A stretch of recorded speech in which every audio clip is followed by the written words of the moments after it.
The Electric Scooter Podcast. It's happening now. We're here once again on location with Zero to Epic. Last time we met, you could hear the birds twittering, waitresses shuffling plates, helicopters flying over, but that's okay because it's just ambiance, right? So the last time we spoke, we had rode our Wolf Warriors through Red Rock Canyon, and that was a blast. So we wanted to have just a casual conversation, talk about the location, talk about the small town of Blue Diamond, where we are currently located once again at Cottonwood Station, a small restaurant, the only restaurant, I'm sure, in Blue Diamond, Nevada, which is a population, according to Wikipedia, like between 400 and 500 people. But today, rather than just have a talk about our recent ride, we want to get a little more into the weeds and the whys and the whats and the logistics and training and all those kind of questions that we wanted to just keep more of a casual conversation last time. So Zero to Epic is here once again. Welcome, Zero. How you doing, brother? Good to see you, Dagwood, once again. Happy to be here, and happy to be here in Blue Diamond at this lovely restaurant, which we have made our meeting point for interviews. Isn't the weather awesome? We're surrounded by these big, beautiful mountains and green trees and birds flying over. It's just a great location, isn't it? Oh, it's beautiful, and the weather is just incredible. I'm so happy that I guess spring has sprung, and it's time to get the scooters out and the cobwebs off these scooters and get out and enjoy ourselves. But we're blessed to be here. It's supposed to be 80 degrees here, if you can believe that.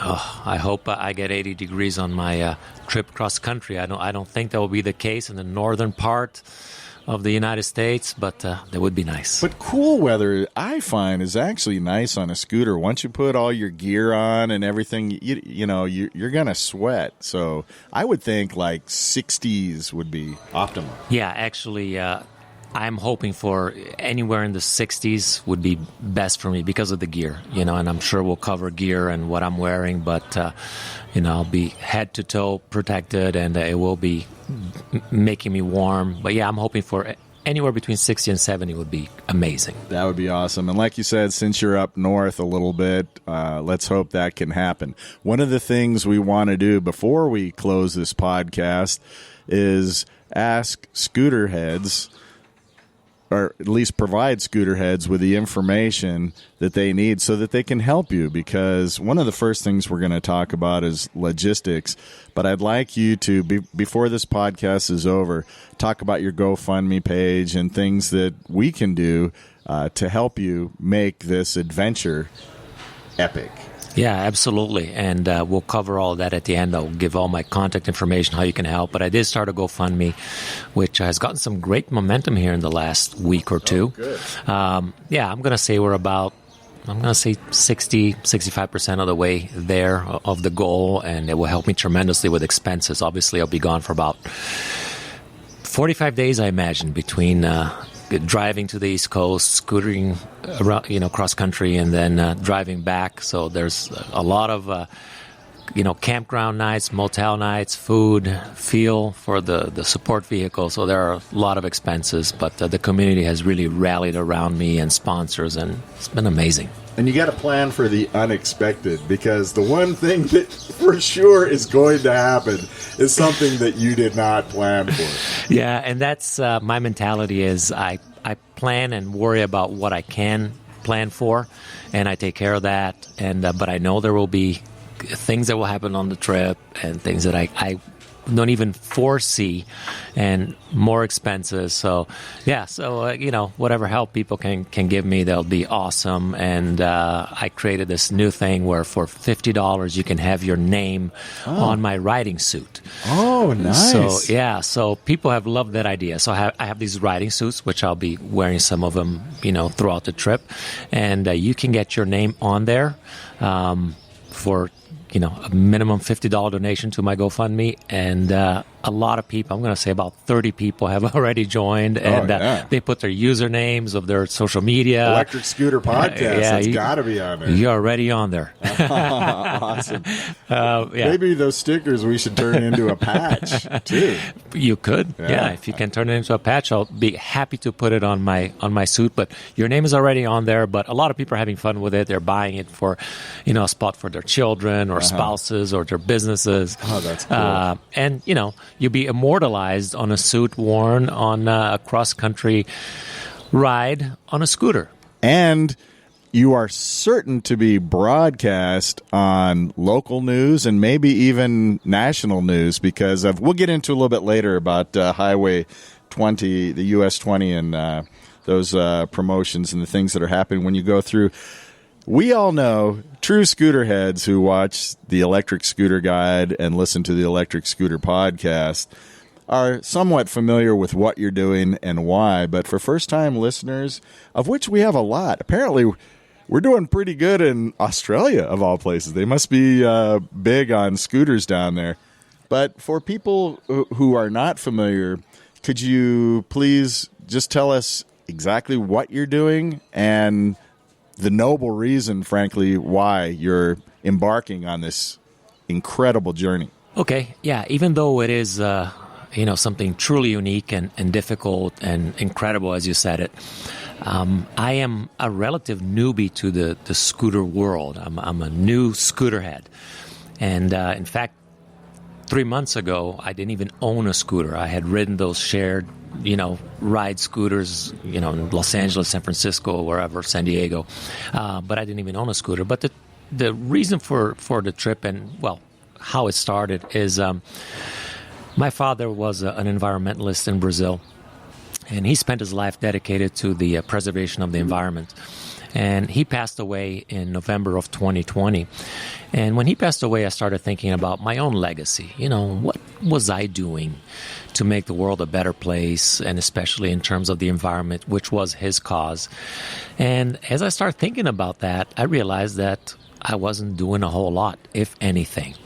And frankly, quite ashamed of my contribution to planet Earth. So I decided I wanted to change that. And I had to change it. And I wanted to do something big and make up for, all these years that I have lived in this wonderful place and hadn't done much. Even in terms of recycling, I barely recycled. So I decided I was going to cross the United States on an electric scooter and promote, small electric vehicles. And that was the first thing I thought about. And as we continue this conversation today, it's evolved into something much bigger than just a cross and talking about small electric vehicles. So I wanted to honor my dad. I wanted to do better, be better in terms of preservation of the environment. And so the trip came about, and I decided I was going to cross the country. Now, at the time, I didn't know how, where, which direction. And but now all the details are ironed out. I start on April 24th in Boston, Massachusetts. I cross the northern part of the country. I go through the Midwest, and I end in Newport, Oregon. And I take the longest road in the United States, which is historic US 20. And it runs exactly 3,365 miles. Wow, that is incredible. And kind of easy to remember the 365 because there's 365 days in a year, right? I encourage scooter heads, our listeners, who have never donated to a cause before, if you've never pulled out that wallet and forked over the kashizzle, that maybe now is the time to do it. This is truly a noble cause. If you have fun scootering like I do, I didn't get into it to save the planet, but I'm sure you recognize that if you are even vaguely familiar with statistics and facts of our environment, that the current trajectory we are on is unsustainable. So if you want to do your small part and you're into scooters, which you probably are if you're listening to the Electric Scooter Podcast, go ahead and check out the GoFundMe page. And could you give us a little detail about it? Is it under your name or is it under Zero to Epic? The best place to find all the information about the trip is actually my Facebook page. If you go to facebook.com/Zero to Epic, ZeroToEpic, you will find the GoFundMe link over there. You'll find updates, videos. I post every day, several times a day, all kinds of updates about the trip, what I'm riding, what I'm wearing, what I'm doing. And as we get closer to the trip, even more fun things are happening. So that's the best place. If you don't have Facebook, you can find me on any social media under Zero to Epic. Just look Zero to Epic. You can find me on Instagram. You can find me on Twitter. You can find me even on TikTok. And if all else fails, zerotoepic.com, my website, also will guide you through to the GoFundMe page, and there's information on the website. So I'm covering all the bases when it comes to that. But any of them, you can find my GoFundMe, and that's where you'd go for a contribution. And the Electric Scooter Podcast has a newly inaugurated Facebook page. I wanted to avoid Facebook for as long as possible, but I kind of realized if you're going to get involved in the scooter community, you got to have a Facebook page. So I will link your GoFundMe, and I'll link your Zero to Epic page, and everything related to the trip will be found on the Electric Scooter Podcast Facebook as well. And when you Google Zero to Epic, just a quick hint, when you're doing Google, put quotation and type out Zero, ZeroTo, Epic, EPIC, and then quotation marks. That way you don't end up with everything related to Zero, everything related to Epic. It'll take you directly to Zero to Epic. It's the electric. Scooter. Podcast.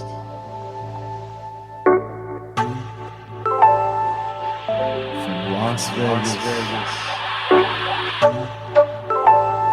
where it's hot. The Electric Scooter Podcast. So, would you like to get into the deets now? The actual, some of the things that I really want to know, I'm wondering, and also how I can help you in some small way, which, by the way, this is going to be an odd question, but do you like beef jerky? I do not. Oh, you don't? Okay. My wife offered to make it for you because she was saying you can stick it in your pocket and if you're hungry. You know what? That is a great idea, and I thank her for that. Protein bars, maybe? I do, and I have a couple of protein bar sponsors, and while I'm at it, why not mention them? G2G Bars has supplied me with a good month or two worth of protein bars. They're wonderful, and Kate's Real Food also supplied me some amazing bars, and GTG is like good to go, right? I assume that's what it means. Yeah, good to go. Usually GTG means good to go. Maybe. But I'll be eating a lot of those protein bars, and the jerky is not that I'm so much against the jerky itself, is I avoid meat eating. Oh, okay. I am not. Oh, you just had a Danish. Vegan. I am not. I don't call myself a vegan or a vegetarian, but I'll say 90% of my diet is plant-based. Oh, okay. Yeah, a lot of big athletes are doing that. Kyrie Irving of the NBA has recently made a big deal about going all plant-based. All right, good for you.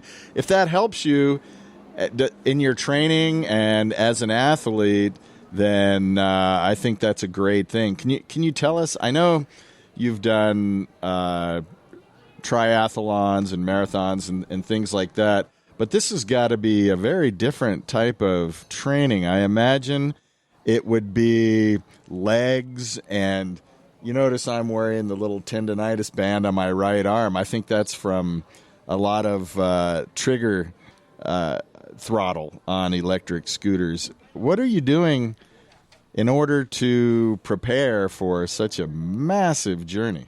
Yeah, one of the hardest things about this trip is there's nobody really to ask, right? Because this is such a novel thing. So it's not like you call somebody or email them and say, hey, you've done this before, so tell me, what hurts, how should I train?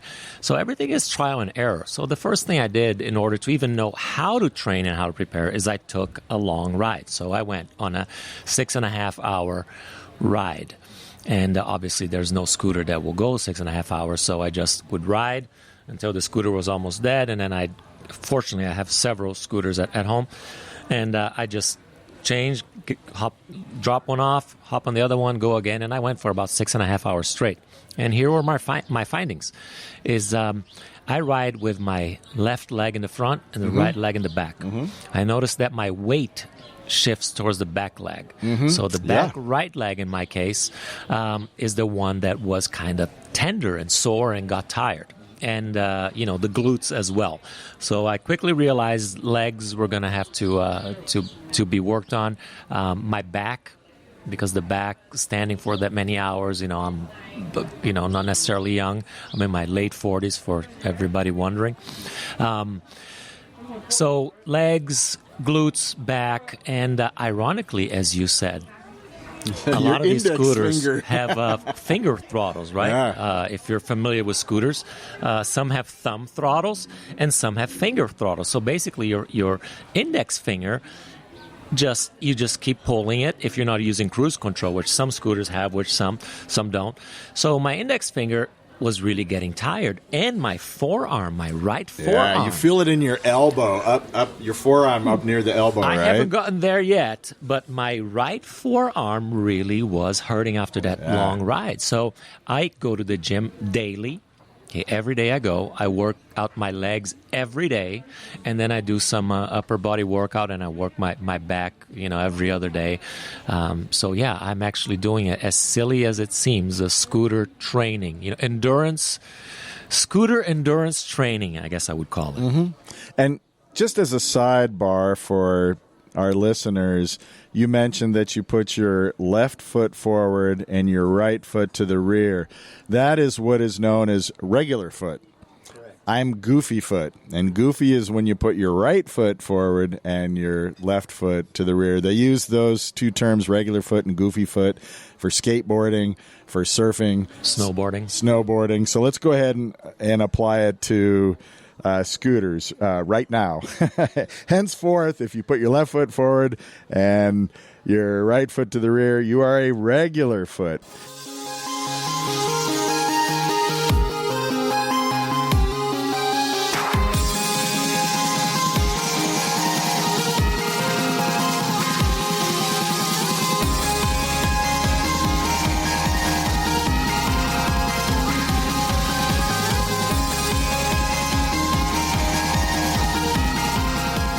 I noticed today you came in on the 010X. What type of throttle do we have on that?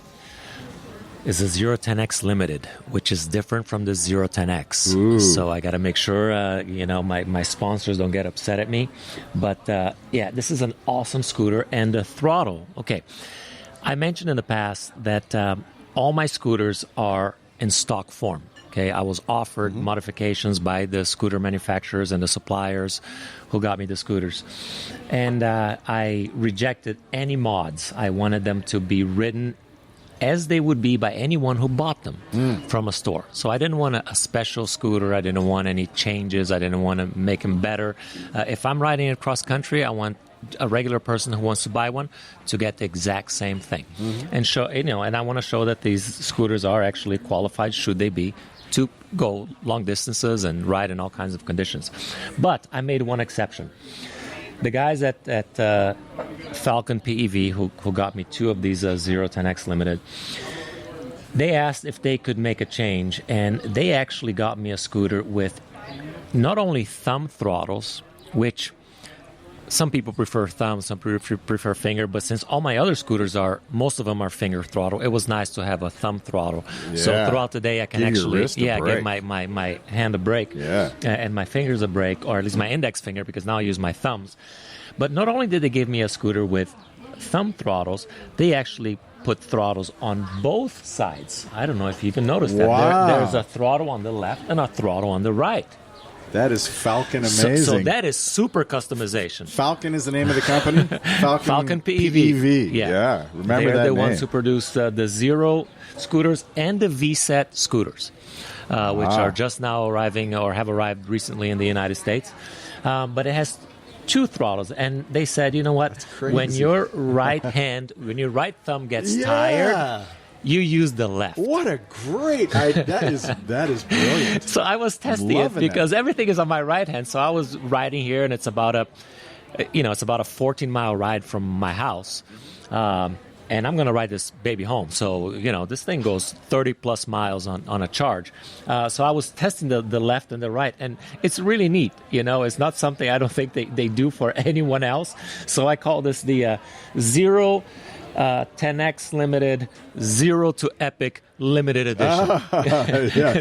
There's two of its kind in the world, and I have both, and they have both throttles. So, which was kind of neat. I said, you know what, guys, I appreciate that. So I will let you customize a couple of these for me, and I love it. That is sweet. I would imagine that they're testing it out on you. They send it out to a couple people, see how they like it, and it'll probably be available in this configuration to the masses, I'm sure. I hope so. I mean, it's nice. If you're going on long rides, I'm telling you, if your fingers are not used to it, if you're a new person to scooters and you're not used to the finger throttle, it gets tiring. Oh, yeah. Even the thumb throttle, if you're going, for 30 minutes, an hour and a half, and the range on these scooters has gotten so much longer. Right. You can go 1.5 hour rides on these things, and your arms are going to get tired. So, yeah, the throttles on both sides are going to come really handy, especially during my trip. And I noticed it looks like it has hydraulic brakes. Is that correct? Yes, it does. What a it does as well. Huge difference. Yeah, I could definitely go for a scooter like this.